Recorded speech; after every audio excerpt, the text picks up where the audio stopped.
আসসালামু আলাইকুম। হ্যালো দর্শক ভাইরা, আপনারা সবাই কেমন আছেন? আশা করি সবাই ভালো আছেন।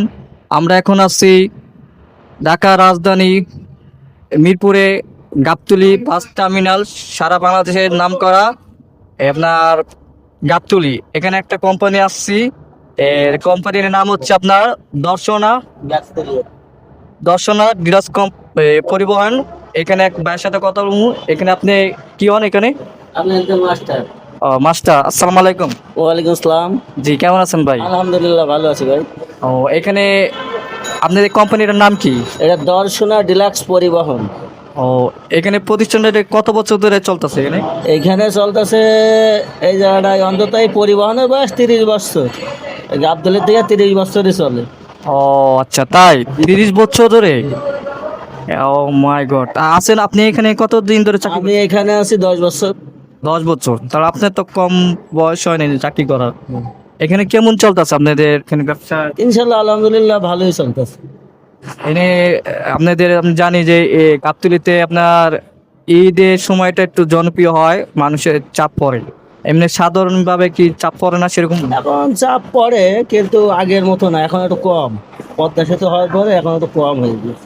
পদ্মা সেতু হওয়ার কারণে কম হবে কেন? কারণ ওখানে তো যাত্রী মানুষ গাড়ি পার হয়, তাই না? কারণ গাড়ি বিভিন্ন দিকে ছড়াই গেছে। মনে করেন ওই সায়দাবাদে কাউন্টার আছে, আগে সায়দাবাদের যাত্রী আবদুল্লাপুর নারায়ণগঞ্জ থেকে যাত্রী গাবতলী আসতো। তাই? আর এখন ধরেন ওই নারায়ণগঞ্জ থেকে এসে সায়দাবাদ থেকে উঠে পড়ছে। ও আচ্ছা আচ্ছা, বাংলাদেশে ঢাকার ভিতরে দুইটা আপনার টার্মিনাল আছে। আবদুল্লাপুর থেকে একটা হচ্ছে আপনার নামকরা, একটা হচ্ছে আপনার গাবতলী বাস টার্মিনাল, আর একটা হচ্ছে সায়দাবাদ যাত্রাবাড়ি। এই জন্য ওই যে প্রতিষ্ঠিত হওয়ার কারণে ওখান থেকে মানুষ ওখানে চলে যায়। জি। আর এখানে মানুষ এখানে বেশিরভাগ যায় উত্তরবঙ্গে, আর পদ্মা সেতু যায় দক্ষিণবঙ্গে, তাই না? এই জন্য আপনার যাত্রীরা কম, এখানে কম। দক্ষিণ পূর্বে আপনি এখানে কম। হ্যাঁ হ্যাঁ। আচ্ছা আচ্ছা, এই জন্য আপনার অনেক ভোগান্তি হচ্ছে, তাই না? ভোগান্তি বলতে আগের মতো ব্যবসা নাই, একটু কমে গেছে। ও, অনেক খারাপ অবস্থা। এখন আপনি কি বলার আছে দর্শকের মাঝে? দর্শকের মাঝে আর কি বলবো, চলছে পরিবহন এইভাবেই। আচ্ছা, ভালো কথা। এখানে আপনার কি লাইন, আপনাদের এখানে কি কি লাইনে আপনি যায় গাড়ি? আমার গাড়ি যায় এটা হলো মাগুরা, ঝিনাইদহ, কালীগঞ্জ, জীবননগর, দর্শনা, কাঠবাইডাঙ্গা, আটকবর। আবার দিকতে আছে চুয়াডাঙ্গা, দামোহদায়, দর্শনা, চুয়াডাঙ্গা, আটকবর। তাই? এখানে আপনি যে নামগুলো বলছেন এসব এখান থেকে যায়? হ্যাঁ ও, এমনি আর বিভিন্ন জায়গায় যায় না? আপনার বাক করা আছে ভাই? আমাদের আছে চট্টগ্রাম থেকে আসে, গাজীপুর থেকে আসে, ও, গাজীপুর স্কোয়ার মাস্টার বাড়ি থেকে আমাকে ছেড়ে আসে। বুঝতে পারছি। তারপরে আবদুল্লাপুর থেকেও ছেড়ে আসে। এখন শুনেন, এখন কথা হচ্ছে কি, এখন মানুষের সংকট কম। এখন বেশিরভাগ যে কোনো জিনিসে ঈদের সিজনটা এখন তো মানুষ বেশি হয়, আর তাছাড়া বাকি সময়টা সিজন কম হয়। কম।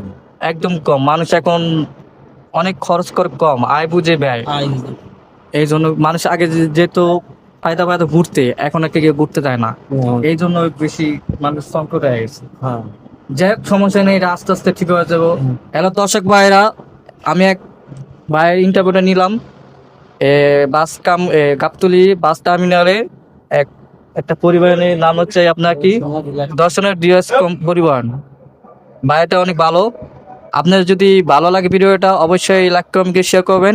আর যদি ভাইয়ের কথাগুলো যদি ভালো লেগে থাকে, অবশ্যই অবশ্যই আপনারা যেখানে মিরপুর অথবা ঢাকার যে কোনো প্রান্তে গাবতলী বাস টার্মিনাল আসবেন, এই দর্শনা ডিলাক্স পরিবহনে এখানে আসা আপনি বাইরের কাছে আপনি তার টিকিট সংগ্রহ করে নিরাপদভাবে চলে যেতে পারেন আপনার নিজ নিজ গন্তব্যে।